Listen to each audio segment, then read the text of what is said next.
নমস্কাৰ এনকে টিভিৰ বিশেষ অনুষ্ঠান এনকে সংবিধানৰ মাজলৈ মই অংকিতা আপোনালোক সকলোকে স্বাগতম জনাইছো পোনপ্ৰথমে আপোনালোক সকলোকে বহাগ বিহুৰ উলক আৰু শুভেচ্ছা জ্ঞাপন কৰিছো আৰু আজিৰ আমাৰ এই বিশেষ অনুষ্ঠানটো আৰম্ভ কৰিবলৈ লৈছো যেটো অনুষ্ঠানত আজি বিশেষভাৱে শিক্ষাৰ্থীসকলক কেন্দ্ৰ কৰি আমি আয়োজন কৰিছো বৰ্তমান সময়ত প্ৰত্যেক গৰাকী পিতৃ মাতৃয়ে বিচাৰে নিজৰ সন্তানক এনেকুৱা এটা ইনষ্টিটিউটত আমি দিও য'ত তেওঁ তাৰ পৰা ওলাই এটা সুন্দৰ ভৱিষ্যত তেওঁ গঢ়িব পাৰে যাৰ বাবে বিশেষকৈ যিসকলে মেডিকেলৰ বাবে বৰ্তমান হাজু হৈছে প্ৰস্তুত হৈছে বা যিসকলে ইঞ্জিনিয়াৰিং কৰিম বুলি ভাবিছে তেওঁলোকৰ ক্ষেত্ৰত বিশেষকৈ তেওঁলোকৰ পৰীক্ষাৰ পূৰ্বে তেওঁলোকে কি ক্ষেত্ৰত গুৰুত্ব দিব লাগিব বিশেষকৈ জেডব্লিউ আৰু নিট দুটাকৈ গুৰুত্বপূৰ্ণ পৰীক্ষা আৰু সেই দুইটা পৰীক্ষাত অৱতীৰ্ণ হ'বলৈ তেওঁলোকে তাৰ পৰা সফলভাৱে ওলাই আহিবলৈ কিছুমান বহু আৰৰ কথা থাকে কিন্তু তাৰ সমান্তৰালকৈ কিছু ক্ষেত্ৰত কিছুমান আখুৱা ৰৈ যায় যাৰ বাবে তেওঁলোক কেতিয়াবা সফল হ'ব নোৱাৰে গতিকে সেইভাবে আজি আমি এক বিশেষ অনুষ্ঠানৰ আয়োজন কৰিছো য'ত আমি কথা পাতিম তিনিগৰাকী ব্যক্তিৰ সৈতে তেওঁলোকে ক'ব কিদৰে সেই সফলতা আনিব পাৰিব শিক্ষাৰ্থীসকলে ইয়াৰ উপৰিও এখন আগশাৰীৰ প্ৰতিষ্ঠান এখন আগশাৰীৰ গুৱাহাটী মহানগৰীতে নহয় সমগ্ৰ অসমতেই প্ৰতিষ্ঠিত এখন প্ৰতিষ্ঠান আৰু সেয়া হৈছে লাৰ্ণাৰ্ছ কোচিং ক্লাसेस যাৰ বাবে বিভিন্ন প্ৰান্তত দেখিবলৈ পোৱা গৈছে বহু শিক্ষাৰ্থীয়ে সফলতাৰ মুখ দেখিছে তেওঁলোকে কিদৰে শিক্ষা ব্যৱস্থাটোক লৈ গৈছে কিছু আগুৱাবলৈ তেওঁলোকে চেষ্টা কৰিছে সেই সকলোবোৰ কথা আমি আজি পাতিম আৰু সেইভাবে তিনিগৰাকীকৈ বিশেষ ব্যক্তিক আমি আজি আমন্ত্ৰণ জনাই আহিছো প্ৰথমতে আপোনালোকক চিনাকি কৰিব বিচাৰিছো আটাইকেইগৰাকী ব্যক্তিক প্ৰথমগৰাকী ব্যক্তি যিগৰাকী ব্যক্তিৰ বাবে এই অনুষ্ঠানটোৰ জন্ম হৈছিল তেওঁ জন্মলগ্নৰে পৰা কিদৰে জড়িত হৈ আছিল আৰু তেওঁৰ প্ৰচেষ্টাতে এই বিশেষ অনুষ্ঠানটোৰ জন্ম হৈছিল তেওঁ হৈছে লল্লন কুমাৰ আপোনাক স্বাগতম জনাইছো আৰু মেনেজিং ডাইৰেক্টৰ আৰু ফাউণ্ডাৰ তেওঁ এই বিশেষ অনুষ্ঠানৰ যাৰ বাবে আজি এই অনুষ্ঠানটো এক আগশাৰী অনুষ্ঠান হিচাপে প্ৰতিষ্ঠিত হৈছে ইয়াৰ সমান্তৰালকৈ আৰু এগৰাকী ব্যক্তি আছে তেওঁ doctor Rajdeep Mahanta HOD botany department আপোনাক স্বাগতম জনাইছো অবিনাশ চৌধুৰী আছে চিফ অপাৰেটিং অফিচাৰ আপোনাক স্বাগতম জনাইছো অনুষ্ঠানৰ মাজলৈ প্ৰথমতেই আটাইকে বিহুৰ শুভেচ্ছা জ্ঞাপন কৰিছো প্ৰথমতেই মই আপোনাৰ কাষত যাব বিচাৰিছো আপোনালোকৰ লাৰ্ণাৰ্ছ কোচিং ক্লাছেছৰ বিষয়ে কিছু কথা জানিব বিচাৰিছো আপোনালোকে কিদৰে আগবাঢ়ি গৈছে কিদৰে আপোনালোকৰ প্ৰত্যেকটো বিভাগ চলি আছে হয় পোনপ্ৰথমে অসমভাষীলৈ ৰঙালী বিহুৰ অলেখ শুভেচ্ছা জনালো লাৰ্ণাৰ্ছ কোচিং ক্লাছেছৰ তৰফৰ পৰা আশা কৰোঁ অহা বছৰটো নতুন বছৰটো আপোনালোকৰো অতিকৈ সুখময় হওক আপুনি যেনেকৈ সুধিলে লাৰ্ণাৰ্ছ কোচিং ক্লাছেছ 2013ত এষ্টাব্লিছ হৈছিলে লাৰ্ণাৰ্ছৰ তত্ত্বাৱধানৰ আৰু লগত আৰু বেলেগ ব্যক্তিসকলো আছিলে তেওঁলোক এতিয়াও আছে আমি 2013ৰ পৰা আমাৰ যিটো মেইন মটৰটো সেইটো আছিলে যিটো সদায় পৰা এটা তথাকথিত কথা চলি আহে যে অসমৰ পৰা ষ্টুডেণ্টে বেছিকৈ জেই এডভান্স বা আইটিত নাপায় বা এইমছত নাপায় এই যিটো প্ৰব্লেমটো আছিলে এইটো সলিউশ্যন কৰাৰ কাৰণে আৰু তেতিয়াৰ পৰা আমাৰ এটাই লক্ষ্য হৈছিলে যে এফৰ্ডেবল কোচিং আৰু উচ্চত শিক্ষাদণ্ড আৰু একেবাৰে টপ লেভেল যিটো আপোনাৰ নেশ্যনেল লেভেলৰ যিটো প্ৰিপেৰেশ্যন হয় সেইটো সেনেকুৱা ধৰণৰ প্ৰিপেৰেশ্যন ষ্টুডেণ্টে যাতে বাহিৰত যাব নালাগে দিল্লী হওক কোটা হওক হায়দৰাবাদ হওক এইবিলাক জেগাত যাতে যাব নালাগে গুৱাহাটীতে যাতে তেওঁলোকে এনেধৰণৰ সুবিধাবিলাক লাভ কৰিবলৈ পাৰে তাৰ বাবে লাৰ্ণাৰ্ছ কোচিং ক্লাছেছৰ জন্ম হৈছিলে আৰু 2013ৰ পৰা আজি মই সুখী যে 2022লৈকে আমাৰ প্ৰত্যেকজন ব্যক্তি যোন আমাৰ লগত জড়িত আছে তেওঁলোকৰ তত্ত্বাৱধান তেওঁলোকৰ আশীৰ্বাদত আমি প্ৰত্যেক বছৰে এটলিষ্ট 50% ষ্টুডেণ্টক আমি এখন গভৰ্ণমেণ্ট কলেজত চিট দিয়াবলৈ সক্ষম হৈছোঁ ইদাৰ ইঞ্জিনিয়াৰিং বা মেডিকেল কলেজতে হওক মিনিমাম 50% ষ্টুডেণ্টক আমি আজিলৈকে চিট দিয়াই আছোঁ এণ্ড অবভিয়াছলি চাব গ'লে যেনেকৈ মই এতিয়া যদি লাৰ্ণাৰ্ছ কোচিং ক্লাছেছ বা লাৰ্ণাৰ্ছ ইণ্টিগ্ৰেটেড একাডেমি আমাৰ একাডেমি যিখন তাৰ যিটো মই যদি ডিফাৰেঞ্চ বুলি সোধে মোক যদি কোচিংটো বহুত আছে লাৰ্ণাৰ্ছ কিয় বহুত আছে এইটো কথা এক্সেক্টলি চ' এইটো কিহৰ কাৰণে হয় যে এজন একদম সঁচা কথা ক'ব গ'লে এটা ক্লাছত 100জন যদি ষ্টুডেণ্ট থাকে তাৰে 5জন সঁচাকৈ ভালেই হয় নৰ্মেল এটা চিনাৰিঅ'ত তেওঁলোকক আপোনালোকে যদি বেছি ভালকৈ যদি মানে নৰ্মেল গাইডেঞ্চতো তেওঁলোকে ভাল ৰিজাল্ট কৰিবই আৰু বাকী আপোনাৰ ধৰি লওক বাকী 10জন বা 15জন এভাৰেজ ষ্টুডেণ্ট হয় বাকীখিনি অলপমান বিল' এভাৰেজ হয় ইউজুৱেলি আমি বহু ক্ষেত্ৰত কোচিং ইণ্ডাষ্ট্ৰিতে হওক বা স্কুলৰ ক্ষেত্ৰতে হওক আমি দেখা পাওঁ যে এই 5জন যিজন ভাল ষ্টুডেণ্ট আছিলে বা 5জন বা 10জন তেওঁলোকে অতিকৈ ভাল ৰিজাল্ট কৰে আৰু তেওঁলোকৰে প্ৰশংসা শুনা যায় যেনেকৈ মই ক'লোঁ যে যোৱা 9 বছৰত আমি 50% ষ্টুডেণ্টক দিয়াই আছোঁ ডেট মিনছ এই 5জনৰ লগতে বা 10জনৰ বাকী লগতে কেইজন? বাকী 40জন বাকী 30জনক আমি চিট দিয়াই আছোঁ। That is the average students. আমাৰ মটো আৰু আমাৰ যিটো লক্ষ্যটো অকল ভাল ষ্টুডেণ্টে নহয়, যিসকলৰ পাৰ্চেণ্টেজ আপুনি ধৰি লওক 80, 70, 60, 50 পৰ্যন্তলৈ আছে, তেওঁলোকক যাতে আমি এটা ভাল চিট দিয়াব পাৰোঁ। কাৰণ তেওঁলোকৰ সপোন থাকে, পিতৃ মাতৃসকলে তেওঁলোকৰো এটা সপোন থাকে যে ডক্টৰ বনক বা ইঞ্জিনিয়াৰ বনক। তেওঁলোকেও যদি অলপমান গাইডেন্সৰ প্ৰয়োজন, প্ৰেক্টিকেলি অলপমান যদি গাইডেন্স দিয়া যায় আৰু যদি বুজোৱা যায় যে এই দুটা বছৰ 11-12ৰ যিটো বছৰটো বা যিখিনি কোপ আপ কৰিবলৈ লাগে সেইখিনি যদি ভালকৈ কৰা যায়, তেওঁলোকৰ ভৱিষ্যত অতিকৈ উজ্জ্বল। আৰু সেইবাবে লাৰ্ণাৰ্ছ কোচিং ক্লাছেছে এনেধৰণৰ ৰুলছৰ কাৰণে, এনেধৰণৰ প্ৰচিজাৰৰ কাৰণেই যোৱা 9টা বছৰত আমি সদায় ৰিজাল্টৰ ক্ষেত্ৰত সদায় টপ লেভেলত আছোঁ। And that is the difference basically. আৰু এনেকেই আশা কৰিছোঁ আগলৈও অহা 10 বছৰ 20 বছৰ যিমান থাকে, সদায় আমি ৰিজাল্টৰ ক্ষেত্ৰত সদায় আটাইতকৈ বেছি ভাল ৰিজাল্ট দিব পাৰোঁ ইন দ্য পাৰ্চেণ্টেজ ৰেচিঅ' হিচাপত। সেইটোৱে আচলতে বহুতে বিচাৰে, কাৰণ কেৱল প্ৰথম আগবাঢ়ি থকা কেইজনে নহয়, বাকী কেইজন ষ্টুডেণ্টকো চাব লাগিব, কাৰণ তেওঁলোকৰো এটা সপোন থাকে। কিন্তু সেইটো পূৰণ কৰিবলৈ এতিয়া চেষ্টা কৰি আছে তেওঁলোকে, আৰু আপোনালোক যথেষ্ট সফল হৈছে নিশ্চয়। কিমান ষ্টুডেণ্টক আপোনালোকে সফলতাৰে নিব পাৰিছে JEE বা NEET-ৰ ক্ষেত্ৰত? চাওক, মই যদি আৰম্ভণিৰ পৰা ক'বলৈ লাগে তেতিয়াহ'লে 2013ৰ পৰাই আমাৰ ফাৰ্ষ্ট যেতিয়া আৰম্ভ হৈছিলে, লালন ছাৰে তেওঁ পঢ়াইছিলে, 3জন ষ্টুডেণ্ট আছিলে ফাৰ্ষ্ট ৰুমত। ছাৰে এইখিনি ভালকৈ ক'ব পাৰিব। 3জন ষ্টুডেণ্টৰ পৰাই আমি ছেকেণ্ড ইয়েৰতে আমি CE লেভেলত টপ ৰিজাল্টছ দিছিলোঁ। আৰু তাৰপিছতে আমাৰ যিটো বিজয় যাত্ৰা বুলি ক'ব লাগিব, তাৰপিছতে আৰম্ভ হৈছিল। আৰু প্ৰত্যেক বছৰে এনেধৰণে আমি প্ৰত্যেক বছৰে এটলিষ্ট আমি 700-800 ষ্টুডেণ্টছক পঢ়াওঁ। মানে হওক ক্ৰেছ কৰ্চতে হওক, বেলেগ বেলেগ বেটছতে হওক, আমাৰ ড্ৰপাৰ বুলি বেটছ এটা থাকে, আমাৰ ক্লাছ 11ৰ বেটছ থাকে, ক্লাছ 12ৰ বেটছ থাকে। 2018ৰ পৰা আমি স্কুলো আৰম্ভ কৰিছিলোঁ। স্কুল মানে ইণ্টিগ্ৰেটেড একাডেমি, যিটোত আপোনাৰ স্কুলিং আৰু কোচিঙৰ যিটো ছিষ্টেমটো হয় সেইটো একেলগে কৰোৱা যায়। মেইনলি 2018ৰ পিছত আমি ইণ্টিগ্ৰেটেড ছিষ্টেমটোত আমি বহুতখিনি সফলতা দেখা পাইছোঁ। কাৰণটো কি, ষ্টুডেণ্টবিলাকে নৰ্মেলি যেতিয়া ইঞ্জিনিয়াৰিং বা মেডিকেলৰ কাৰণে প্ৰিপেয়াৰ কৰিবলৈ লাগে,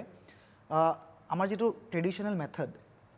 স্কুল এখনত গৈ পেলাই তাৰপিছত আকৌ ইভিনিং টাইমত বেলেগকৈ কোচিং এটা লৈ পেলাই ষ্টুডেণ্টজনে পঢ়িবলৈ টাইম নাপায়।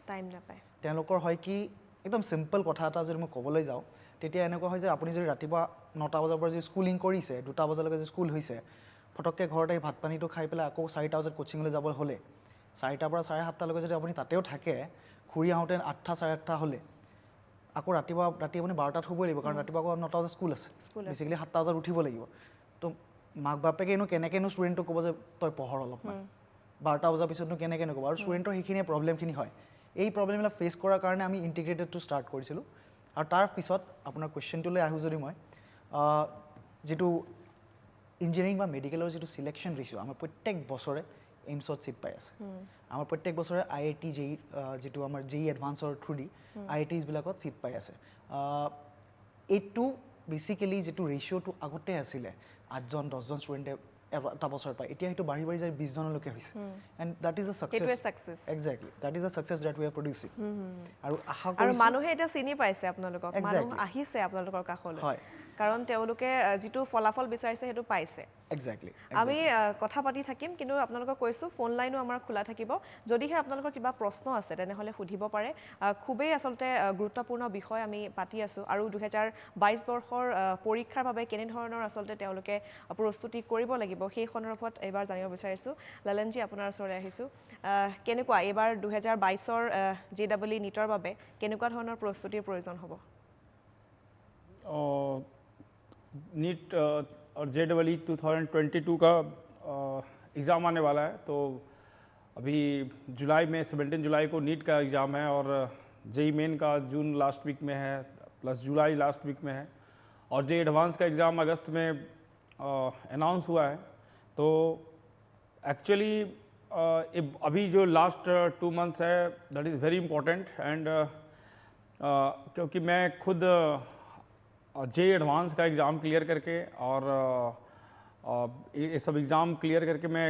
IIT में आया था, और मेरे को एक्सपीरियंस है लास्ट 2 मंथ्स होता है वो बहुत ज़्यादा इम्पोर्टेंट होता है। और यदि स्टूडेंट लास्ट 2 मंथ्स में रिलैक्स हो गए तो वो रेस से बाहर हो जाएंगे, और लास्ट 2 मंथ्स में यदि बहुत ज़्यादा एक्स्ट्रा मोटिवेटेड हो गए तो वो सिलेक्ट भी हो जाएंगे। तो अभी सब स्टूडेंट्स को हम यही बोलेंगे कि अपना जो डिसिप्लिन है उसको मेंटेन करके रखें, अपना पेशेंस मेंटेन करके रखें। बहुत सारा पॉइंट्स आपको जगह जगह से सुनने के लिए मिलेगा, बट ऑलवेज फॉलो योर मन का बात, लाइक योर मन का बात आपको फॉलो करना है। आप जो डिसाइड किए उसको फॉलो करना है और हमेशा मोटिवेटेड रहना है। अभी आपको एक लास्ट 2 मंथ्स में कोशिश करना है कि ये आपका लास्ट अटैम्प्ट है और लास्ट अटैम्प्ट में आपको हर एग्ज़ाम क्रैक करना है किसी भी कीमत पे। उसके लिए आपको 14 आवर्स 15 आवर्स जितना भी पढ़ने का आप में क्षमता है, जितना भी आपको पावर है, आप उसको यूटिलाइज कीजिए। बीच में ब्रेक दे के पढ़िए, लेकिन आपका कंटिन्यूटी में ब्रेक नहीं होना चाहिए। मंडे टू संडे आपका ऐसा रूटीन होना चाहिए कि आपको जैसे आप इंजीनियरिंग का तैयारी कर रहे हैं तो आपका जो एम है आईआईटी मेडिकल का तैयारी कर रहे हैं तो आपका आपका एम है एम्स या कोई भी गवर्नमेंट मेडिकल कॉलेज, तो आपको हमेशा आपके दिमाग में हमेशा घूमते रहना चाहिए कि इसको इस बार हमको कैसे भी क्रैक करना है। उसके लिए जितना भी रिवीजन करना हो, जितना भी टफ कॉन्सेप्ट हो, कोई भी कॉन्सेप्ट हो, जितना बार पढ़ना पड़े, 10 बार पढ़ना पड़े, 20 बार पढ़ना पड़े, उसको हम बार बार रिवाइज करेंगे, चाहे कुछ भी हो जाए। टफेस्ट से टफेस्ट टॉपिक को बार बार पढ़ने से भी वो आसान बन जाता है। अपने मन में विश्वास रखना है और हमारा स्टूडेंट को यही चीज़ बोलते हैं कि कोई स्टूडेंट खराब नहीं होता है। आप अभी कुछ भी हैं, अभी किसी भी स्टेज में हैं, मान लिया कि आपके नीट के एग्ज़ाम में कम मार्क्स आ रहा है, जितना एक्सपेक्टेड है आपका उतना मार्क्स नहीं आ रहा है,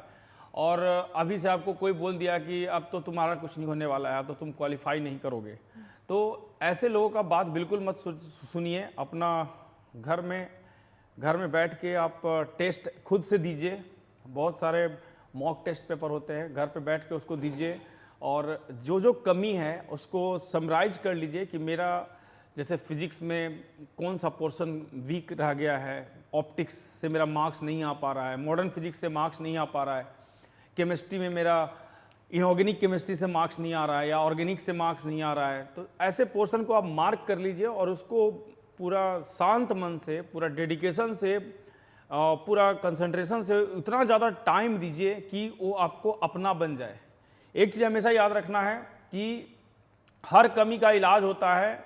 हर कमी का इलाज टाइम से होता है। यदि आप किसी भी चीज़ को टाइम ज़्यादा से ज़्यादा देंगे तो अपने आप वो चीज़ आपको डेवलप हो जाएगा। यदि आप उसको टाइम नहीं देंगे, शॉर्टकट करने की कोशिश करेंगे, शॉर्टकट में फॉर्मूला याद करके आप आगे बढ़ने की कोशिश करेंगे, तो आपको वो चीज़ कभी कमांड नहीं होने वाला है। तो जो भी आपका पोर्शन लग रहा है कि आपको वीक है, आप नहीं अच्छा से कर पा रहे हैं, तो घर में शांति से रूम बंद करके बैठ जाइए और उसको बार बार पढ़िए। बेसिक जीरो कॉन्सेप्ट से पढ़िए, जीरो लेवल से पढ़िए, और जब तक आपको दिल से आवाज़ ना आ जाए कि ये मेरा कॉन्सेप्ट अब अच्छा हो गया है, एक कॉन्सेप्ट से अब मेरे को समझ में आने लगा है, एक क्वेश्चन देखते ही मेरे को अपना सा लगने लगा है, तब तक उस पर आप मेहनत करते जाइए। यही सक्सेस का मेन राज है। और लास्ट 2 मंथ में इतना अच्छा कंटिन्यूटी मेंटेन होना चाहिए कि घर में कोई फैमिली फंक्शन हो, घर में कोई पर्व त्यौहार हो, चाहे कुछ भी हो, आपको अपने लक्ष्य से हटना नहीं है, क्योंकि ये जो आपका आने वाला एग्ज़ाम है आपका लाइफ चेंज कर देगा। ये लाइफ चेंजिंग मोमेंट है। आप क्योंकि 12th लेवल पे जो JEE और नीट का एग्ज़ाम क्वालिफाई करते हैं उनका लाइफ चेंज हो जाता है। एक नॉर्मल जो स्टूडेंट है उसके रिस्पेक्ट में उनका लाइफ ही दूसरा डायरेक्शन ले लेता है। तो इसका सिग्निफिकेंस आपको समझना है और अपने पूरे दिल से, पूरे मन से आपको मेहनत करना है। নিশ্চয় আপুনি যিখিনি কথা কৈছে সেইখিনি আসলতে গুৰুত্বপূৰ্ণ। 2 মাহ মাজত থকাৰ আগতে আসলতে কেনেধৰণে তেওঁলোকে গোটেইখিনি কাম কৰিব লাগিব, কিদৰে অধ্যয়ন কৰিব লাগিব, সেই কথাখিনি গোটেইখিনি উল্লেখ কৰিছে। আমি আৰু কথা পাতিম। আপোনাৰ ওচৰলৈ আহিছোঁ। আপোনাৰ যিটো বিষয় উদ্ভিদ বিজ্ঞান বটানী, সেইটো বিষয় খুব ইম্পৰ্টেণ্ট। প্ৰতিটো ছাবজেক্টে ইম্পৰ্টেণ্ট, কিন্তু আপোনাৰ বিষয়টোৰ ক্ষেত্ৰত আপুনি কি ক'ব, কেনেদৰে প্ৰিপাৰেশ্যন কৰিব লাগিব? উদ্ভিদ বিজ্ঞান যিটো বিষয় আছিল এইটোত আচলতে কিছুমান ষ্টুডেণ্টে অলপ ৰসটো কম পায় তাতে, কেলে বহুতখিনি নাম থাকে তাতে, ইমানখিনি নাম মনত ৰাখিবলৈ দিগদাৰ পায়। এইকাৰণে নামখিনিৰ কাৰণে ইমান প্ৰব্লেম নহয়। এতিয়া অলৰেডি বহুতখিনি পঢ়োৱা হৈছে, তো নামখিনি বাৰে বাৰে ৰিভাইজ কৰি থাকিলে আহি যায়, এইটো প্ৰব্লেম নহয়। কিন্তু এই 2 মাহত কি কৰিব লাগিব, 2 মাহত বস্তুখিনি ৰিভিজন দিব লাগিব খুব ভালকৈ। আৰু যি পৰ্চন বাকী আছে, ক'ৰবাত কিবা এটা কনচেপ্ট ক্লিয়াৰ হোৱা নাই এই কনচেপ্টখিনি এতিয়াহে ক্লিয়াৰ কৰিবলৈ লাগিব এতিয়া নিজৰ ষ্ট্ৰেংথ আৰু ক'ত ক'ত উইকনেছ আছে এতিয়া আইডেণ্টিফাই কৰাৰ সময় ষ্টুডেণ্টৰ তো এতিয়া এই ষ্ট্ৰেংথ পাৰ্টটোত ঠিক আছে এইখিনি ৰিভাইজ কৰিব লাগিব আৰু উইকনেছৰ ওপৰত ৱৰ্ক কৰিব লাগিব যিখিনি বস্তু এতিয়ালৈকে হোৱা নাই কনচাৰ্ণ টিচাৰক লগ ধৰি পেলাই হওক আৰু নিজে পঢ়ি পেলাই হওক সেইখিনি এতিয়া ক্লিয়াৰ কৰি আৰু যিমান স্কিমেটিক ডায়েগ্ৰামবোৰ ইমান দিন বনোৱা হৈছিল স্কিমেটিক ডায়েগ্ৰামবোৰ ৰিভাইজ কৰি থাকিব লাগিব যিমানকেইটা পিকচাৰ আছে ইমেজ আছে সব ইমেজখিনি যেনেকৈ এটা এলগি ফটোগ্ৰাফ এটা দি সুধিছে যেনেকৈ ইয়াৰ চেলৱাল কম্পজিশ্যন কি এতিয়া এলগিটো যদি চিনিয়ে নাপায় তাৰ চেলৱাল কম্পজিশ্যনটো কেনেকৈ ক'ম তো তেনেকৈ যিমান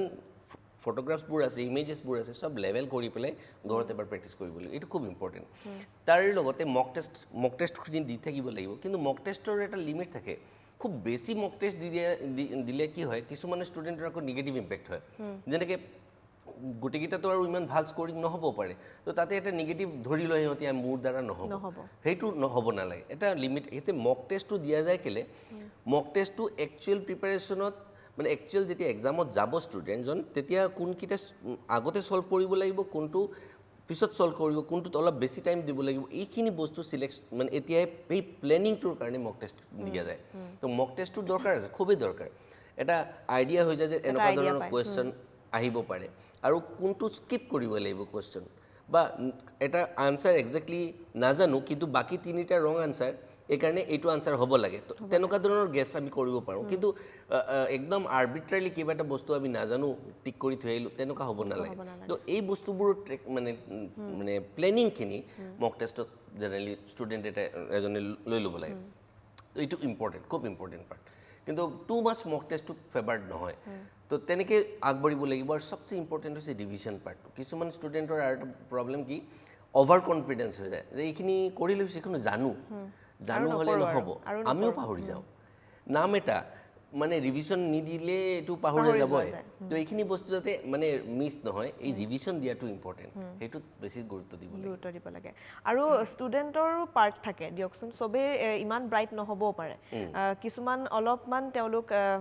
কম হ'বও পাৰে চব তেওঁলোকে নাজানিবও পাৰে গতিকে তেনেকুৱা ষ্টুডেণ্টৰ ক্ষেত্ৰত এই ছাবজেক্টটোত তেওঁলোক কিমান অসুবিধাৰ সন্মুখীন হয় এইটো আমাৰ একদম ইনিচিয়েল পাৰ্টতে কেয়াৰ লোৱা যায় এটা হৈছে লেংগুৱেজৰ এটা ডিফাৰেঞ্চত ষ্টুডেণ্টে যেনেকৈ বায়'লজিত বহুতখিনি লেংগুৱেজখিনি বুজি পাব লাগে লেংগুৱেজৰ ইফাল সিফাল হৈ গ'লেও আনচাৰটো বেলেগ হৈ যায় তো কেতিয়াবা ইংলিছ মিডিয়ামত যিবোৰ ষ্টুডেণ্ট নহয় অসমীয়া মিডিয়ামৰ পৰা আহিছে তো সিহঁতৰ এটা প্ৰব্লেম হৈ যায় কেতিয়াবা ইনিচিয়েলি তো এইটো খুব বেছি দিন নালাগে ইংলিছত এক্সপ্ৰেছ কৰাটো ইজি আচলতে কম্পেৰেটিভলি তো সেইটো ইমান দিনততো হৈয়ে গৈছে সব ষ্টুডেণ্টৰ কেলে যিমানখিনি পঢ়োৱা গৈছে এতিয়ালৈকে সব যিকোনো আমাৰ ইনষ্টিটিউট বুলি নহয় য'তে হৈছে তো তাৰে মই যদি আৰু ষ্টুডেণ্টৰ কিবা ডাউট থাকেও সিহঁতৰ যিখন অসমীয়া কিতাপ আছে তাৰে ব্ৰেকেটত ইংৰাজী ৱাৰ্ডটো লিখা থাকে বুজিবলৈ সুবিধাৰ কাৰণে তো সেইটো বস্তু এবাৰ ফ'ল' কৰিলেই হ'ল তাৰে এটা চাৰ্ট বনাবও পাৰে ষ্টুডেণ্টে তো তেনেকৈ এইটো হৈ যায় মেইন প্ৰব্লেমটো তাতেই মানে কনচেপ্টত যে গৈ বায়'লজিত খুব এটা যে লেকিং বিহাইণ্ড কৰিব তেনেকুৱা নহয় যেনেকৈ জেনেটিক্সত কিছুমান কনচেপ্টছ আছে তো এইখিনি বস্তু অলপ এবাৰ কোনোবাই ভালকৈ বুজাই দি দিলে এইখিনি হৈ যাব কনচেপ্টৰ ক্ষেত্ৰত ইমান প্ৰব্লেম নাই কিন্তু এই যিটো বস্তু মনত ৰখা পাৰ্টটো এইটোত কিছুমান ষ্টুডেণ্ট অলপ লেকিং বিহাইণ্ড হৈ যায় এইটো এটা হৈছে ৰিভিজনৰ অভাৱ হৈ যায় কিছুমানৰ আৰু এটা হৈছে এই মিডিয়ামৰ ডিফাৰেঞ্চৰ কাৰণে কেতিয়াবা অলপ প্ৰব্লেম হয় তো এইখিনি ইমান দিনত মই ভাবোঁ সব ষ্টুডেণ্টৰে আহি গৈছে আৰু যদি বাই চান্স অহা নাই এইখিনি সময় যথেষ্ট সময় আছে 2 মাহ একদম কম সময় নহয় এইখিনি সময়ত কভাৰ কৰি ল'ব পাৰিব কিন্তু তাৰ কাৰণে এটা চাৰ্ট বনাই ল'লে হ'ল কিছুমানে আচলতে ভয় খায় যে মই পাৰিম নে নোৱাৰিম কিন্তু পাৰিব আচলতে তেওঁলোকে যিমানখিনি দিয়ে সেইখিনি আপোনালোকৰ ফালৰ পৰা দিয়ে বাকীখিনি ষ্টুডেণ্টে নিজে কৰিব লাগিব ৰিভাইজ কৰি থাকিলে তেওঁলোকে নিজে কষ্ট কৰিব লাগিব আৰু তাৰ পাছতেই আচলতে গম পোৱা যায় তেওঁলোকে নিজেই গম পাব যে তেওঁলোকে পাৰিব নে নোৱাৰে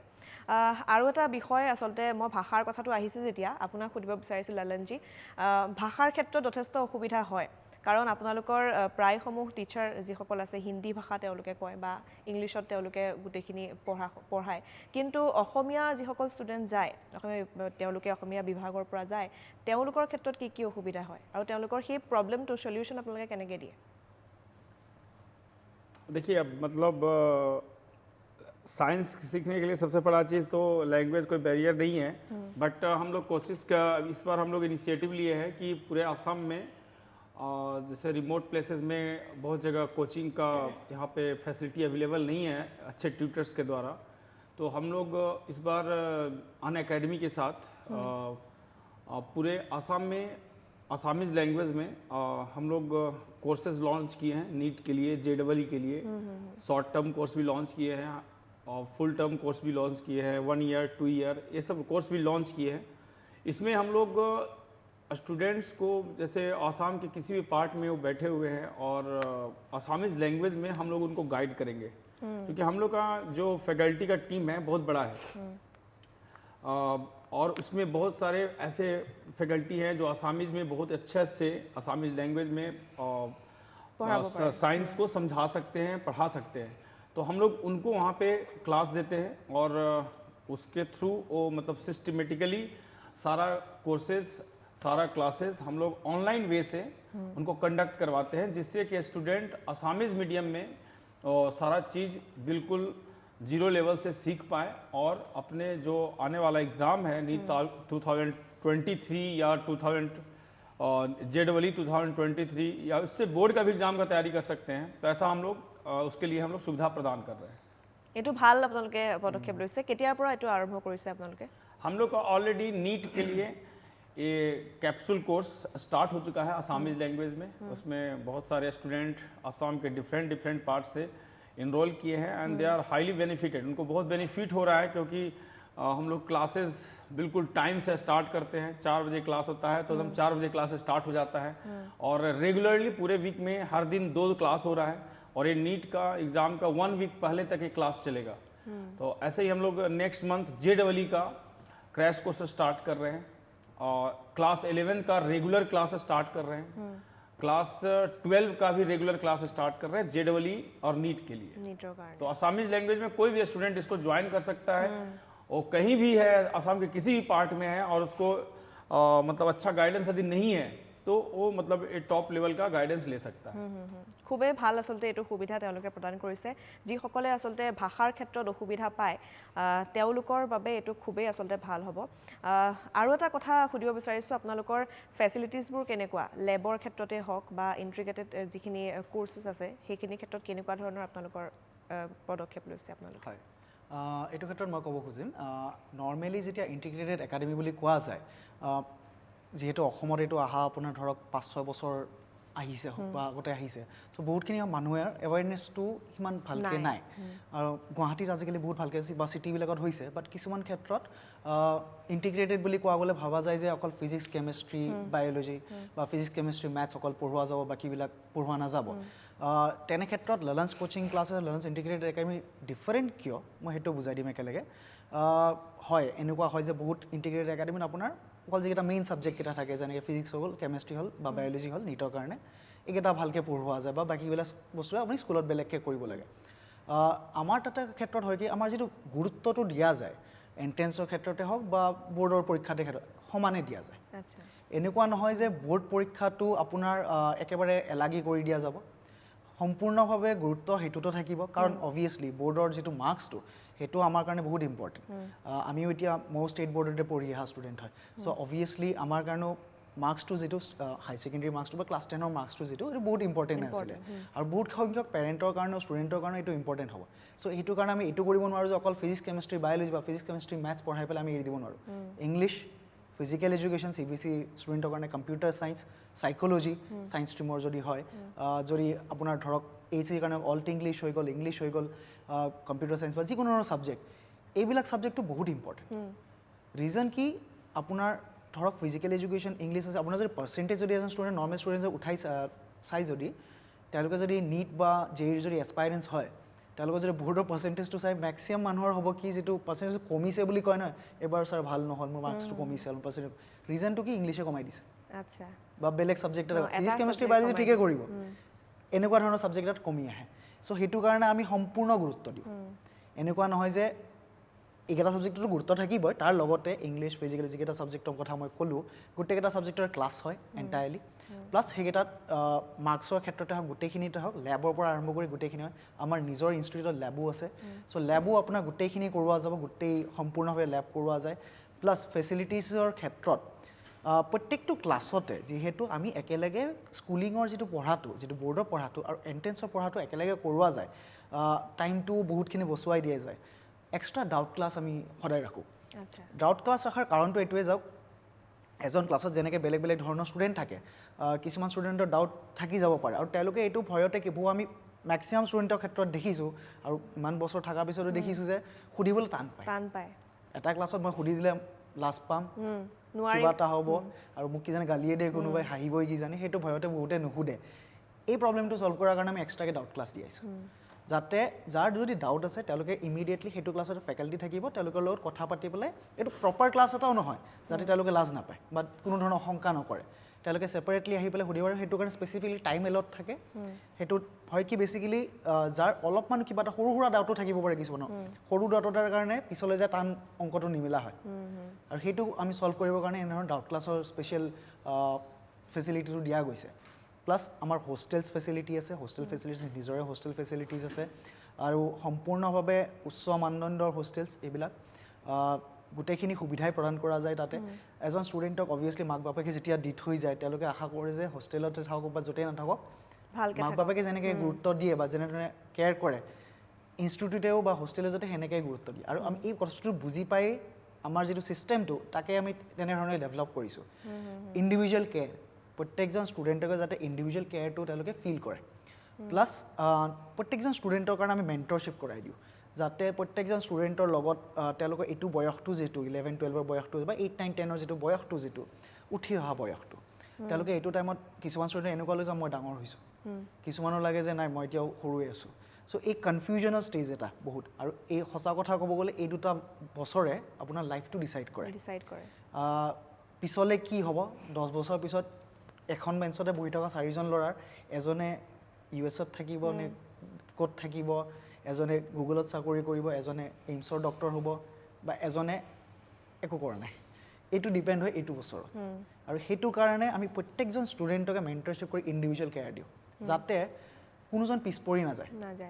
10 বছৰ পিছত তেওঁলোকৰ ফিউচাৰটো গঢ়িবলৈ আমি এই দুটা বছৰতে সম্পূৰ্ণ যিটো একচুৱেলি ব্লু প্ৰিণ্ট বুলি ক'ব পাৰি ব্লু প্ৰিণ্টটো আমি এইটো বছৰতে বনাওঁ 11-12তে বনাই দিয়া যায় আৰু তাৰ ফলত হয় কি ষ্টুডেণ্টজনেও বহুত কমফৰ্টেবল ফিল কৰে আৰু পাৰ্চনেলি ময়ো এইটো বিশ্বাস কৰোঁ যে এজন ষ্টুডেণ্টক যদি আপুনি কমফৰ্টেবল ফিল কৰাব নোৱাৰে এজ আ ফেকাল্টি হওক এজ আ ইনষ্টিটিউট তেতিয়াহ'লে সেই ষ্টুডেণ্টজনৰ ডাউট থাকিয়ে যাব তেওঁ টিচাৰৰ লগত বহুত বেছি কমফৰ্টেবল হ'ব লাগিব আপোনাৰ যিকোনো ধৰণৰ ডাউটছবিলাক সুধিবৰ কাৰণে যিখিনি কথা ক'বৰ কাৰণে তেওঁ কমফৰ্টেবল হ'ব লাগিব আৰু লাৰ্ণাৰ্ছ কোচিং ক্লাছৰ লাৰ্ণাৰ্ছ ইণ্টিগ্ৰেটেড একাডেমীৰ ক্ষেত্ৰত মই স্পেচিফিকলি ক'ব খোজোঁ প্ৰত্যেকজন ষ্টুডেণ্টক আমি পাৰ্চনেলি চিনি পাওঁ যিমানো নাথাকক কিয় প্ৰত্যেকজন ষ্টুডেণ্টৰ লগত আমি পাৰ্চনেলি কথা পাতোঁ মাক বাপেকৰ লগত পাৰ্চনেলি কথা পাতোঁ প্ৰত্যেকজন ষ্টুডেণ্টৰে ডিটেইলছবিলাক আমি ছেপাৰেটলি পেৰেণ্টছক জনোৱা যায় তেওঁলোকৰ টেষ্টৰ মাৰ্কছ হৈ গ'ল তেওঁলোকৰ এটেণ্ডেঞ্চ হৈ গ'ল গোটেইখিনি কাৰণ এটা ক্লাছ মিছ কৰিলেও তেওঁলোকৰ বহুতখিনি লছ হয় প্ৰেক্টিকেলি ক'ব গ'লে নিটতে হওক জেইতে হওক কাৰণ ক্লাছেছবোৰ লিংক থাকে এটা টপিকৰ লগত এটা টপিক লিংক থাকিব পাৰে চ' সেইটো কাৰণে ক্লাছ যাতে তেওঁলোকে মিছ নকৰে গোটেইখিনি তেওঁলোকৰ পেৰেণ্টছৰ লগত প্ৰেক্টিকেলি এনেকুৱা হয় যে আমি তেওঁলোকৰ লোকেল গাৰ্জেন চ' সেইটো হিচাপে আমি আগবাঢ়োঁ আৰু সেইটো কাৰণে বহুতখিনি আমি ভাল ৰিজাল্টছ আৰু পজিটিভিটি দেখা পাইছোঁ ষ্টুডেণ্টৰ মাজৰ পৰাও ইণ্টিগ্ৰেটেড একাডেমি আজি ক'ব গ'লে গুৱাহাটীতো বহুতখিনি আছে বাট এনেধৰণৰ কেয়াৰ এনেধৰণৰ ইণ্ডিভিজুৱেল আৰু অকল যে টপাৰবিলাককে আমি লক্ষ্য কৰি পেলাই যে সুবিধা প্ৰদান কৰিম সেইটোও নহয় সকলোখিনিকে যাতে একেলগে আগবঢ়াই লৈ যাব পাৰোঁ এনেকুৱা ধৰণৰ ফেচিলিটিজ আমাৰ সম্পূৰ্ণভাৱে দিয়া যায় সেইটো আচলতে ভাল পদক্ষেপ এই মুহূৰ্তত এটা ফোন কল আহিছে আমি ফোন কলটো ল'ব লাগিব হেল্ল' আপোনাক স্বাগতম জনাইছোঁ আপুনি কি জানিব বিচাৰিছে সুধিব পাৰে হেল্ল' হয় হেল্ল' মই দিছপুৰৰ পৰা কৈছিলোঁ মোৰ এটা প্ৰশ্ন আছিল যে যদি JEE কাৰণে কম টাইম থাকে আমাৰ তাত আপুনি আমাৰ লগত ষ্ট্ৰেটেজিটো শ্বেয়াৰ কৰিব নেকি কম টাইমৰ ভিতৰত কেনেকৈ প্ৰিপেয়াৰ কৰিব পাৰি কম টাইমত কেনেকৈ প্ৰিপেৰেশ্যন কৰিব অঁ আচ্ছা তেওঁ সেইটো সুধিব বিচাৰিছে কম টাইমত কেনেকৈ কৰিব JEE বাবে JEE के लिए कम टाइम में कैसे प्रिपरेशन करें तो देखिए JEE का जो क्वेश्चंस होता है वो कम टाइम में रिवाइज किया जा सकता है कम टाइम में बहुत सारा चीज़ सीखा नहीं जा सकता है फिर भी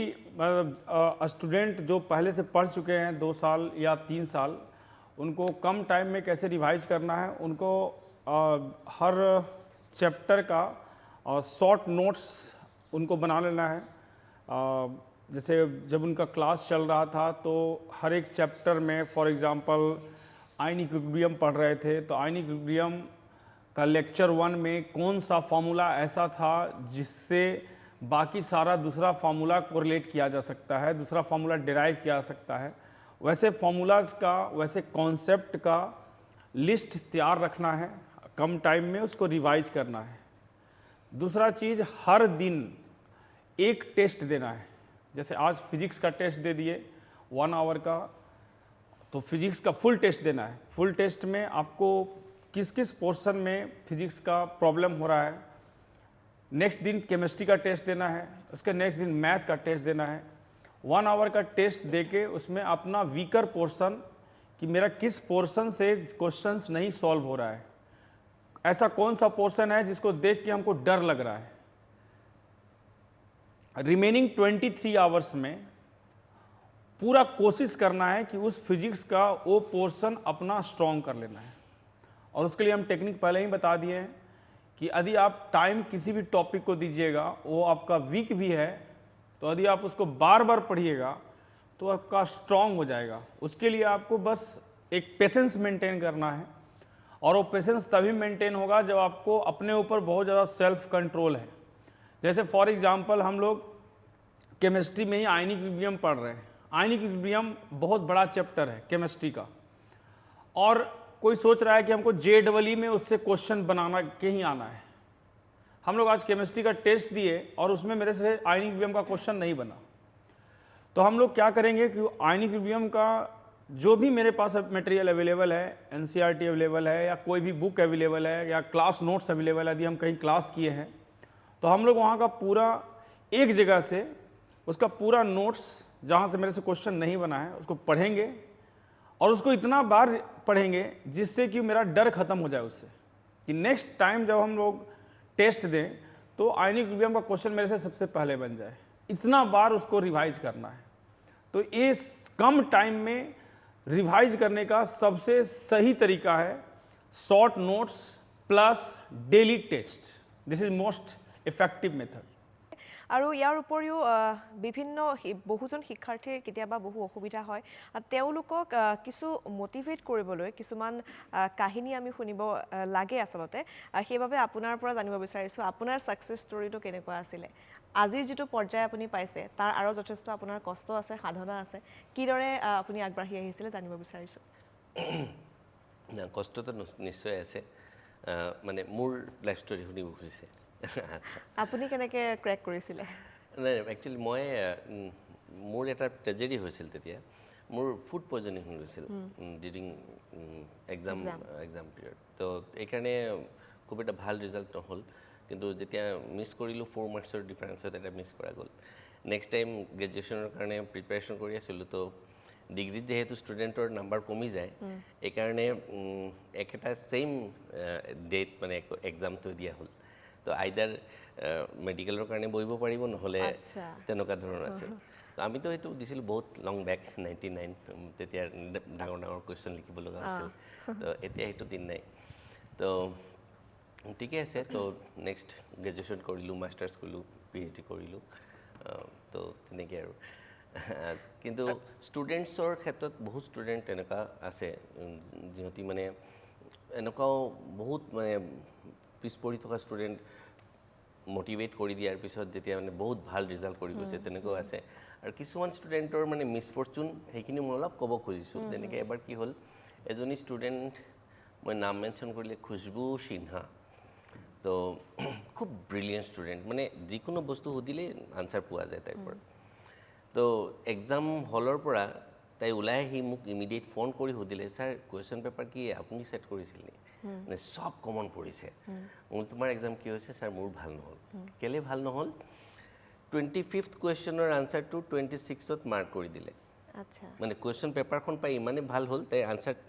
কুৱেশ্যন পেপাৰটো টিক কৰি গুচি গ'ল। পিছত যেতিয়া মাৰ্কিং কৰি আছিল তেতিয়া অলপ ডিফাৰেঞ্চৰ কাৰণে কি হ'ল, এতিয়া লাষ্টৰ আনচাৰখিনি গৈ চাইছে স্পেচে নাই, ক'ত তাই মাৰ্ক কৰিব। তো তেনেকুৱা ধৰণৰ কি হ'ল, তাই সেইটো বছৰ মিছ গ'ল। নেক্সট ইয়েৰ তাই মানে অলপ ভাল নহ'ল, তাইৰ ফিজিকেল প্ৰব্লেম আছিল। তো তেনেকৈ ধৰণৰ কিছুমান অলপ মিষ্টেকৰ কাৰণে ভাল ষ্টুডেণ্টৰ মিছ হৈ যায়। তো এক্সাম হলত এইকাৰণে খুব বেছি এলাৰ্ট থাকিব লাগে। কুৱেশ্যন প্ৰপাৰ কুৱেশ্যন পেপাৰ আনচাৰত মই মাৰ্ক কৰিছোঁ নে নাই সেই বস্তুটো ইম্পৰ্টেণ্ট আৰু কিছুমান বস্তু যেনেকৈ ড্ৰেছ কোডটো এটা খুব ইম্পৰ্টেণ্ট যেতিয়া ফাৰ্ষ্ট টাইম নীট আহিল ড্ৰেছ কোডটো বহুতে মন কৰা নাছিল অলপ হেৰাছমেণ্ট হ'ল তেতিয়া এক্সাম হলত যোৱাৰ তো তেনেকুৱা ধৰণৰ আৰু মক টেষ্টবোৰ এইকাৰণে মই কওঁ যে মক টেষ্টবোৰ দিব লাগে মক টেষ্ট নিদিলেই এক্সাম দিনাৰ যিটো প্ৰিপাৰেশ্যন সেইটো মেণ্টেল প্ৰিপাৰেশ্যনটো নাহে এইকাৰণে মক টেষ্টটো খুব গুৰুত্ব আছে তো আৰু এটা ষ্টুডেণ্টৰ কথা মই ক'ব খুজিছোঁ ইয়াৰ হায়াৰ ছেকেণ্ডেৰী ফাৰ্ষ্ট ইয়েৰত ই একদমেই পঢ়া নাই সঁচা কথা যিটো ছেকেণ্ড ইয়েৰত ই আমাৰ ওচৰত আহিছিল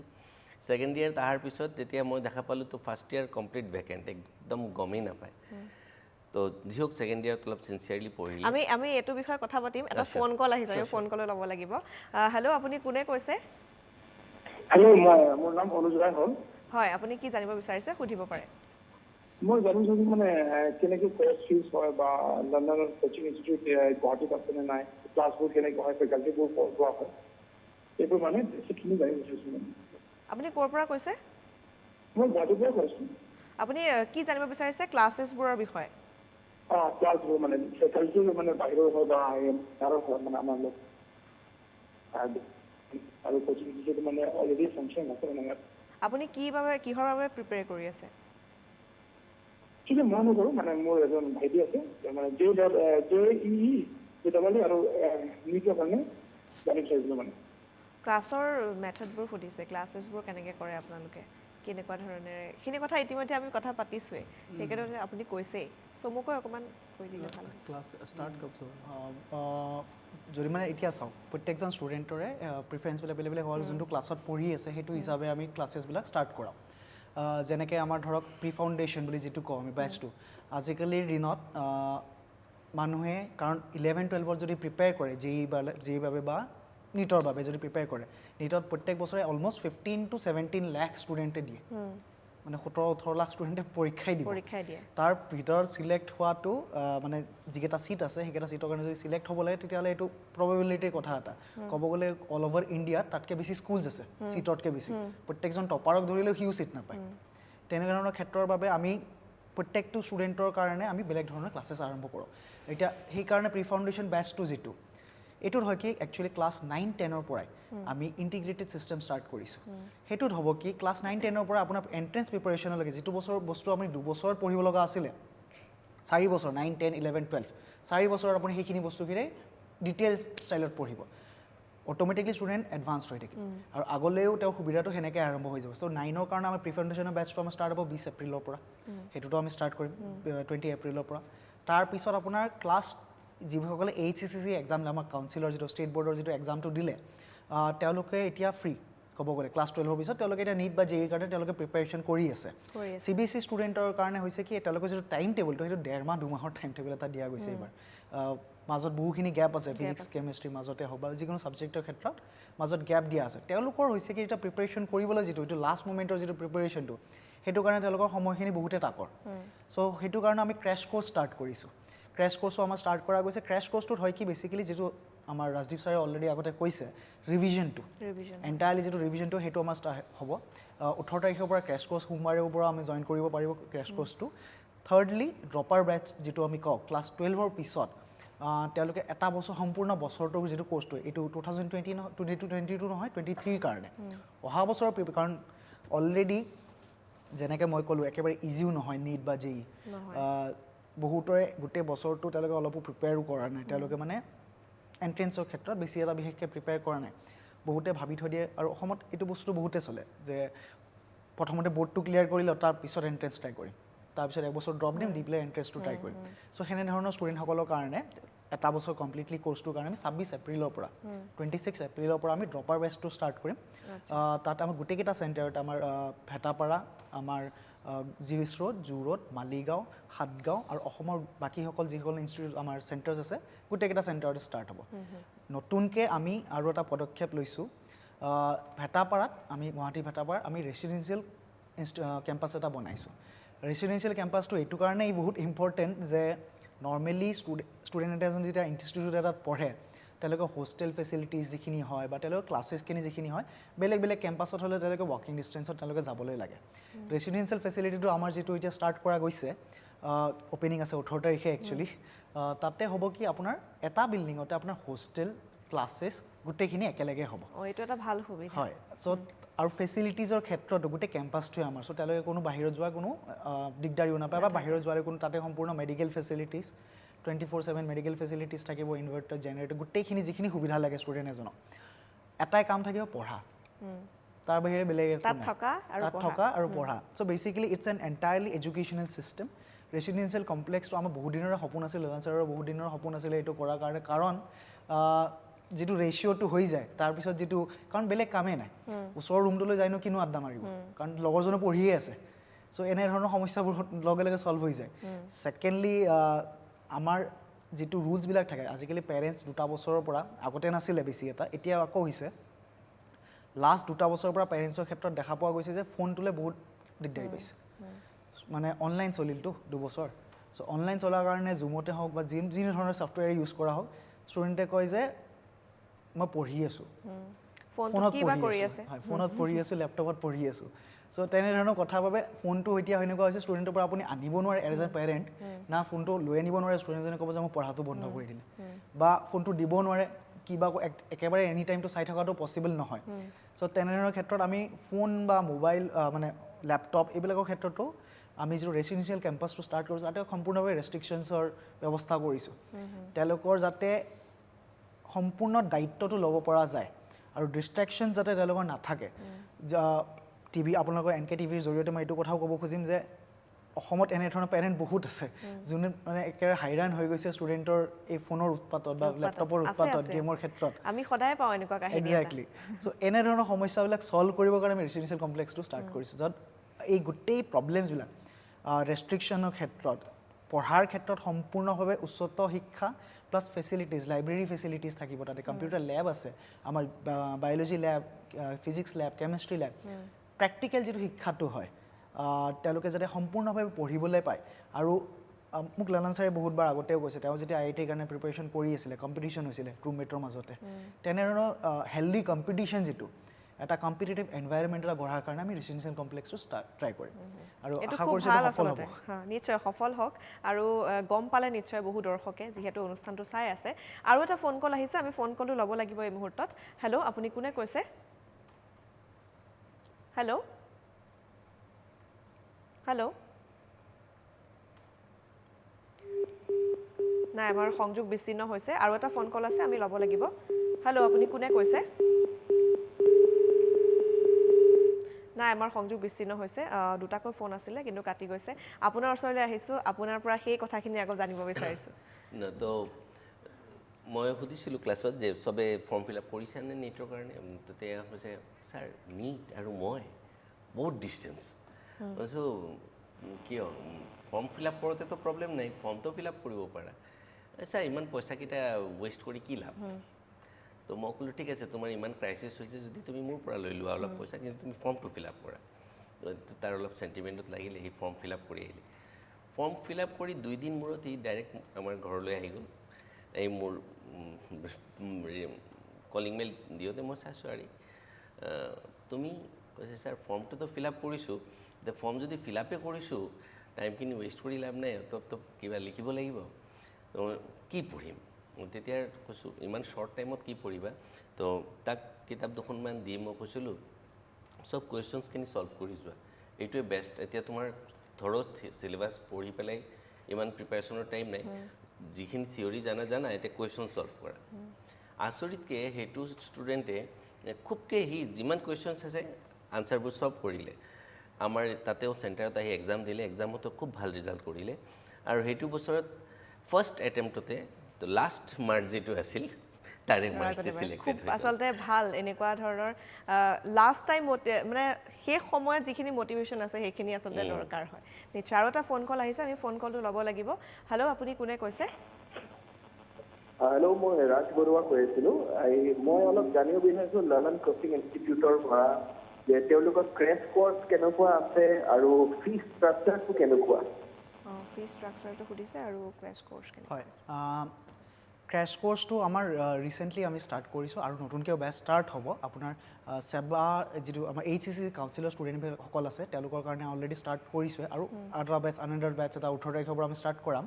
ছেকেণ্ডলি আপোনাৰ CBSE ষ্টুডেণ্টসকলৰ কাৰণে আমি অবভিয়াছলি JEE প্ৰিপেৰেশ্যনৰ কাৰণে নীট প্ৰিপেৰেশ্যনৰ কাৰণে তেওঁলোকৰ কাৰণে ষ্টাৰ্ট কৰিম। এইটো যিটো ফিজটো আমি এইবাৰ ডিচাইড নৰ্মেলি যিটো আমাৰ ফিজ থাকে তাতকৈ বহুতে এইবাৰ কমাই দিয়া গৈছে ৰিজনটো যে কোভিডৰ কাৰণে 2 বছৰ বহুত ষ্টুডেণ্টৰ লছ হৈছে আৰু তাৰ ফলতে আৰু ক্ৰেছ কোৰ্চটো এনেকুৱা এটা বস্তু এইটো আপোনাক ৰিভিজন কৰাই দিয়ে আপোনাৰ ৰেংকটো আপোনাৰ বঢ়াই দিয়ে বা যিসকলে অলপো প্ৰিপেৰেশ্যন কৰিব পৰা নাই বা কমি আছে প্ৰিপেৰেশ্যনটো তেওঁলোকক আগবঢ়াই দিয়ে। চ' তাৰ ফলতে এনেকুৱা যাতে নহওক যে ফিজৰ ক্ষেত্ৰত অসুবিধা লাভ কৰি যাতে এডুকেশ্যনটো কমপ্লিট নহওক এইটো কথা ভাবি আমি এবাৰ ফিজটো বহুখিনি কমাই দিয়া গৈছে। আমাৰ 9,999ত আমি এণ্টায়াৰলি কোৰ্চটো দিয়াই আছোঁ এতিয়া। তাতে আপোনাৰ গোটেইখিনি DPP মেটেৰিয়েল ষ্টাডি মেটেৰিয়েল যিখিনি মডিউলছ বুলি কওঁ আমি ফিজিক্স কেমেষ্ট্ৰি বায়'লজি বা ফিজিক্স কেমেষ্ট্ৰি মেথছৰ যিখিনি মডিউলছ থাকে সেইখিনি ইনক্লুডেড থাকিব। ফেকাল্টিজ যিসকল ফেকাল্টিজৰ মই কথা ক'বলৈ ওলাইছোঁ তেওঁলোকে নিজেই এই এক্সামবিলাক ক্ৰেক কৰি আহা তেওঁলোকে নিজেই এনেধৰণৰ এণ্ট্ৰেঞ্চ কম্পিটিটিভ এক্সামবিলাক তেওঁলোকে ভালদৰে চিনি পাই থৈ তো এডুকেশ্যনৰ ক্ষেত্ৰত কোনো ধৰণৰ অসুবিধা নাই। প্লাছ গাইডেঞ্চৰ ক্ষেত্ৰতো আমি সকলোৱে সম্পূৰ্ণভাৱে গুৰুত্ব দিওঁৱে। ক্ৰেছ কোৰ্চটোৰ ক্ষেত্ৰত সেইটো কাৰণে আপুনি যদি তেওঁ যদি শুনি আছে মই ক'ব খুজিম ক্ৰেছ কোৰ্চৰ ক্ষেত্ৰত যদি ভাবিছে আৰু পলম নকৰি পেলাই যদি আপুনি HCC ষ্টুডেণ্ট হয় আৰু পলম নকৰি পেলাই সোনকালে নামভৰ্তি কৰোৱাটো বেছি ইম্পৰ্টেণ্ট কাৰণ এটা ক্লাছ মিছ গ'লে বহুতখিনি মিছ যাব। যিহেতু 2 বছৰ কোৰ্চটো আপোনাৰ 3 মাহৰ ভিতৰত শেষ কৰোৱা যায় মানে সাধাৰণ কথা এটা যে কেলকুলেশ্যনটো লগালে গম পাব 2 বছৰ কোৰ্চটো 3 মাহত শেষ কৰা যাব এটা ক্লাছ মিছ হ'লেও কিমানখিনি মিছ হ'ব সেইটো গম পোৱা যায়। চ' বেছিকৈ টাইম আৰু পলম নকৰি পেলাই যিসকল পেৰেণ্টছে আজি তেওঁৱে নহওক যিসকল পেৰেণ্টছে আজি চাই আছে অনুষ্ঠানটো তেওঁলোকে এইটোৱে ক'ব খুজিম ঠিক আছে বহুতে যদি ভাবিছে যে অহা বছৰ ট্ৰাই কৰিম অহা বছৰৰ কাৰণে কৰিম এক্সামটোতো দিবতো সেইদিনাখন যে তাতে নখ কামুৰি থকাতকৈ কিবা এটা জানি যাওক আৰু সেইটো কাৰণে যাতে প্ৰিপেয়াৰ হৈ যায় অলপমান আৰু সেইটো কাৰণে ক্ৰেছ কোৰ্চটোৱে বহুতখিনি হেল্প কৰিব আৰু বহুতখিনি ইম্পৰ্টেণ্ট হয়। আৰু অবভিয়াছলি ফিজৰ ক্ষেত্ৰত যিমানে থাকে আমি সদায় হেল্প কৰোঁ। আমাৰ বহুতখিনি স্কিমছো আছে দৰিদ্ৰ আৰু পিছপৰা অঞ্চলৰ পৰা লোকসকলৰ কাৰণে চৰ চাপৰি অঞ্চলৰ লোকসকলৰ কাৰণে আমি বহুত ধৰণৰ স্কিমছ আমি প্ৰভাইড কৰোঁ আপ টু 100% স্কলাৰশ্বিপ আমি দিওঁ যিকোনো কোৰ্চতে। চ' তেনেধৰণৰ সুবিধা আপোনালোকে লাভ কৰিবলৈ পাৰে। পঢ়াৰ ক্ষেত্ৰত যাতে কোনো ধৰণৰ অসুবিধা নহয় মেইন মটো সেইটোৱে ফিজৰ কাৰণে হওক পইচাৰ কাৰণে হওক যাতে কোনো এজন ষ্টুডেণ্টে যিটো উচিত শিক্ষা সেইটো যাতে নোপোৱাকৈ নাথাকে সেইটো আমাৰ মেইনলি গুৰুত্ব দিয়া যায়। আৰ্থিকভাৱে দুৰ্বল তেওঁ শিক্ষাৰ্থীসকলৰ কাৰণেও আপোনালোকে সেই ব্যৱস্থা গ্ৰহণ কৰিছে। আৰু এটা ফোন কল আহিছে আমি ফোন কলটো ল'ব লাগিব। হেল্ল' আপুনি কোনে কৈছে? নমস্কাৰ মেম মই তেজপুৰৰ পৰা কৈছোঁ। হয় মই মিষ্টাৰ হক মই কথা এটা সুধিব গৈছোঁ ছাৰক আমাৰ যিসকল এতিয়া হায়াৰ ছেকেণ্ডেৰী ফাইনেল দিলে যিসকলে হায়াৰ ছেকেণ্ডেৰী ফাইনেল দিলে বিশেষকৈ সেৱা আমাৰ ল'ৰাজনৰ সেৱা তেখেতে এই টেষ্ট চলিছেনে বা অফলাইনৰ কি ব্যৱস্থা আছে নিটৰ কাৰণে আজিৰ নিটৰ নিট এটেম্প কৰিলে বা কিবা কৰিলে তাৰপিছত এই JEEটো কৰিব পাৰিলে আমি শুনা পাওঁ আমি ইমান নাজানো যে আমাৰ ষ্টুডেণ্টে নিট কৰিলে এইবিলাক নাথাকে মেম গতিকে সেই ষ্টুডেণ্টটো নিটটো বাৰু ক্ৰেছ কোৰ্চ বা কিবা এটা কৰিলে তাৰপিছত সেইটোত নহয় JEE কৰিব পাৰিব নাই তেতিয়া ব্যৱস্থা আছে লণ্ডন ইয়াত মই হৰ্ডিং চৰ্ডিং দেখিছোঁ তেজপুৰত অফলাইন ইয়াত ব্যৱস্থা আছে নাই সেইটো জানিব বিচাৰিছোঁ। তেজপুৰৰ পৰা কৰিছে তেওঁ Tezpur offline classes crash course के लिए भी हाँ, प्रिपरेशन के लिए और नीट अगर नहीं हुआ तो क्या होगा नीट अगर क्लियर नहीं हुआ तो क्या होगा? देखिए आपका क्वेश्चन बहुत ही वैलिड है और जैसे हम लोग जैसे ही मतलब गवर्नमेंट का की तरफ से परमिशन आया हम लोग ऑफलाइन क्लासेस स्टार्ट कर दिए थे और हम लोग का अभी सारा classes maximum classes offline mode में ही चल रहा है चाहे वो तेजपुर में हो चाहे गुवाहाटी में हो और हम लोग डिफरेंट ब्रांचेस पे ऑफलाइन मोड में ही चल रहा है और हम लोग के सारे फैकल्टी ऑफलाइन मोड से ही पढ़ा रहे हैं। जहाँ तक रहा बात फर्स्ट अटेम्प्ट में एग्ज़ाम क्लियर होगा या नहीं होगा ये बहुत ही कम्पिटिटिव एग्ज़ाम है और बहुत ही सीरियस स्टूडेंट इसमें बैठते हैं तो हो सकता है कि बहुत सारे स्टूडेंट का फर्स्ट अटेम्प्ट में क्लियर ना हो तो हम पहले ही बता चुके हैं कि जब तक स्टूडेंट एक थ्रेशोल्ड, एक मिनिमम लेवल से ऊपर नहीं जाता है तब तक उसका इस एग्ज़ाम में नहीं होगा, क्योंकि ये एग्ज़ाम बोर्ड टाइप का एग्ज़ाम नहीं है कि आपको गेस क्वेश्चन रहेगा, उसमें से कुछ क्वेश्चन आ जाएगा, आप मतलब अच्छा कर जाएंगे। इसमें स्टूडेंट का ये एबिलिटी मेजर होता है कि वो स्टूडेंट प्रॉब्लम्स को कैसे इनकाउंटर करता है, किस प्रॉब्लम को देख के डर जाता है, किस प्रॉब्लम को देख के उसको अंदर से खुशी मिलता है। तो ये एप्टीट्यूड डेवलप करना पड़ता है हर स्टूडेंट में, और जिस स्टूडेंट में ये एप्टीट्यूड डेवलप हो जाता है वो मतलब एग्ज़ाम क्लियर कर जाता है। तो इस कारण से एग्ज़ाम बहुत ही कम्पिटिटिव है, खास करके नीट का और JEE का। इसलिए हम स्टार्टिंग में बता चुके हैं कि these exams our life changing exam. जो क्लियर कर लिया उसका लाइफ चेंज हो जाएगा। उसका मतलब यदि बहुत पुअर बैकग्राउंड से है तो हो सकता है कि उसका लाइफ ही चेंज हो जाए। आज USA या बहुत बड़े बड़े कंट्री में बहुत सारे IITian, बहुत सारे इंडियन स्टूडेंट्स बहुत अच्छा कर रहे हैं, और इसका बस उनका रीजन था कि वो 12th लेवल पे IIT क्लियर कर गए। और आज इंडिया के टॉप डॉक्टर हैं वो, आप दिल्ली में एम्स में जाइए, चाहे किसी भी बड़े जगह में जाइए, तो उनका हिस्ट्री आप पढ़िएगा तो आपको पता चलेगा कि वो 12th के लेवल पे नीट जैसा पहले CBSE PMT होता था वो क्लियर किए थे। तो ये एग्ज़ाम बहुत कम्पिटिटिव है। यदि एक स्टूडेंट फर्स्ट अटेम्प्ट में मान लिया कि नहीं किसी रीजन से क्लियर कर पाया, उसको पेशेंस बिल्कुल नहीं खोना चाहिए, उनको पेशेंस रखना चाहिए। उनको मन में यदि विश्वास है कि यदि उनको डॉक्टर बनना ही है तो अपना पेशेंस ना खोएं, फिर से रिपीट दें, फिर से मेहनत करें, और जो कमी रह गया उनका 11th 12th में उस कमी को दूर करें, क्योंकि ये एग्ज़ाम बिल्कुल क्वालिटी बेस्ड एग्ज़ाम है, क्वांटिटी बेस्ड नहीं है। कि यदि कोई स्टूडेंट सोचता है कि वो बचपन से बहुत तेज है तो वो डॉक्टर बन ही जाएगा, कोई ज़रूरी नहीं है। यदि इस टाइम में उसको सही टेक्निक नहीं मिला पढ़ने का, टू द पॉइंट यदि वो नहीं पढ़ाई किया, प्रॉब्लम सॉल्व नहीं किया, प्रॉब्लम प्रैक्टिस नहीं किया, टू द पॉइंट उसको लिमिटेड टाइम में क्वेश्चन सॉल्व करने नहीं आता है, तो वो नहीं एग्ज़ाम क्लियर कर पाएगा। और हम लोग कोचिंग में यही सिखाते हैं कि लिमिटेड टाइम में आपको टू द पॉइंट कैसे पढ़ना है, कैसे एग्ज़ाम को ब्रेक करना है, एग्ज़ाम से के क्वेश्चन से कैसे नहीं डरना है, ये चीज़ हम लोग सिखाते हैं। तो मेरे तरफ से बेस्ट विशेष है जो भी स्टूडेंट तैयारी कर रहे हैं, बट एक बार में सक्सेस नहीं मिले तो IIT और डॉक्टर इतना बड़ा टर्म है कि उसके लिए आप रिपीट दीजिए, कोई प्रॉब्लम नहीं है, बट मेहनत में कमी नहीं होना चाहिए। अभी कुछ स्टूडेंट मेरे इस बात से थोड़ा सा इसको निगेटिवली भी ले सकते हैं कि सर रिपीट करने के लिए बोल रहे हैं। हम रिपीट करने के लिए नहीं बोल रहे हैं। यदि आपका तैयारी कंप्लीट हो चुका है, आप यही टाइम आपका फाइनल गोल्डन अपॉर्चुनिटी है, पूरा अपना ताकत लगा दीजिए। लेकिन लाइफ में ऐसा नहीं होता है, कुछ लोग फेल भी हो जाते हैं फर्स्ट अटेम्प्ट में, नहीं जिनका होगा उनको हिम्मत नहीं हारना है, अपने लक्ष्य से कंप्रोमाइज़ भी नहीं करना है। कि हम बचपन से सोच रहे थे डॉक्टर बनने के लिए, अब सोच रहे मेरा पहला बार में नहीं हुआ तो हम अब लाइन चेंज कर देंगे, दूसरा लाइन में चले जाएंगे। रिपीट दीजिए, फिर से अटेम्प्ट कीजिए, जरूर आपका होगा। ধন্যবাদ জ্ঞাপন কৰিছোঁ আপুনি ফোন কৰাৰ বাবে। আৰু আমাৰ সময়ো হৈ আহিছে, আমি বিদায় ল'ব লাগিব। শেষত 2 লাইন আপোনালোকৰ পৰা মটিভেশ্যন কেনেকৈ দিব, কি ক'ব শেষত? নে যিকোনো ষ্টুডেণ্টে নোৱাৰা ষ্টুডেণ্ট কোনো নহয়। যিকেইজন ষ্টুডেণ্ট নীটত বহিব কাৰণে মানে কোৱালিফাইড,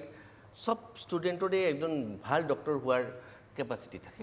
কথাটো হৈছে কিছুমান ষ্টুডেণ্টে অলপ বেছি টাইম দিছে, ডেভোট কৰিছে, কিছুমানে অলপ কম ডেভোট কৰিছে। তো পিছত কিছুমানে ৰিয়েলাইজ কৰে, কিছুমানে বস্তুটো আগত ৰিয়েলাইজ কৰি লৈছে। সেইকাৰণে কথাটো এইখিনিয়ে, অলপ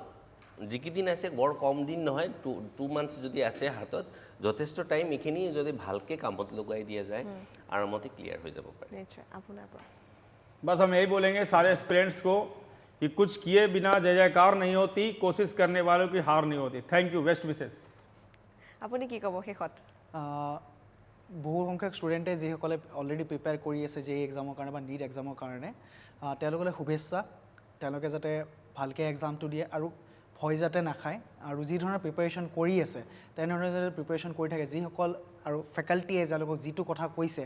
আশা কৰিছোঁ যে তেওঁলোকে ভাল ইনষ্টিটিউটত, তেওঁলোক ভাল ফেকাল্টিৰ পৰা পঢ়িছে, গাইডেঞ্চ পাইছে, আৰু ফেকাল্টিয়ে যিটো কথা কৈছে বেছিকৈ টেনশ্যন নলয়। চবৰে কেপাচিটি বেলেগ বেলেগ হয়। এজন মানুহৰ কেপাচিটি যে 100% থাকে সেনেকুৱাই যে চবৰে ব্ৰেইন হ'ব এনেকুৱা নহয়। মই এটা বিশ্বাস কৰোঁ যে নিজৰ কেপাচিটি যদি 100% দিয়া যায় তেওঁ ছাকচেছফুল হ'ব। চ' তেনেধৰণে পঢ়িলেই হ'ল। সকলোৱে যাতে নিজৰ কেপাচিটি যাতে নিজকে চিট নকৰে, নিজকে যাতে 80%ত ৰাখি নথয়, নিজকে যাতে 90%ত ৰাখি নথয়, নিজৰ কেপাচিটি লৈ পেলাই 100% যাতে দিয়ে, আৰু সেইটো কৰিলে নিশ্চয়কৈ চবৰে হ'ব। আৰু এইটো আশা কৰিছোঁ যে সকলোৱে অতি সুখী হওক, আৰু এই ৰঙালী বিহুৰ বতৰত, ৰঙালী বিহুৰ টাইমত মই সকলোকে এইটোৱে শুভেচ্ছা জনাইছোঁ যাতে আপোনালোকৰ জীৱনবোৰো ৰঙালী হওক। আৰু আশা কৰিছোঁ অহা 2 মাহত 3 মাহত যিকেইটা এক্সাম আহি আছে, নীট হওক, জেই হওক, জেই এডভান্স হওক, অসমৰ পৰা, অকল আমাৰ পৰাই বুলি মই নকওঁ, গোটেই অসমৰ পৰাই অতি ভাল ৰিজাল্ট যাতে ডেভেলপ হওক। সদায় মেইনলেণ্ডৰ পৰা অসমৰ ৰিজাল্ট যিটোকেইটা কম্পেৰিজনত দেখা যায়, বহুত কম সংখ্যক ষ্টুডেণ্টে বহুত বেছি ভাল কৰে। তেনেধৰণৰ যদি আমাৰ অসমৰ পৰা এইবাৰ যাতে ৰিজাল্ট হওক, আমাৰ অসমৰ যাতে নাম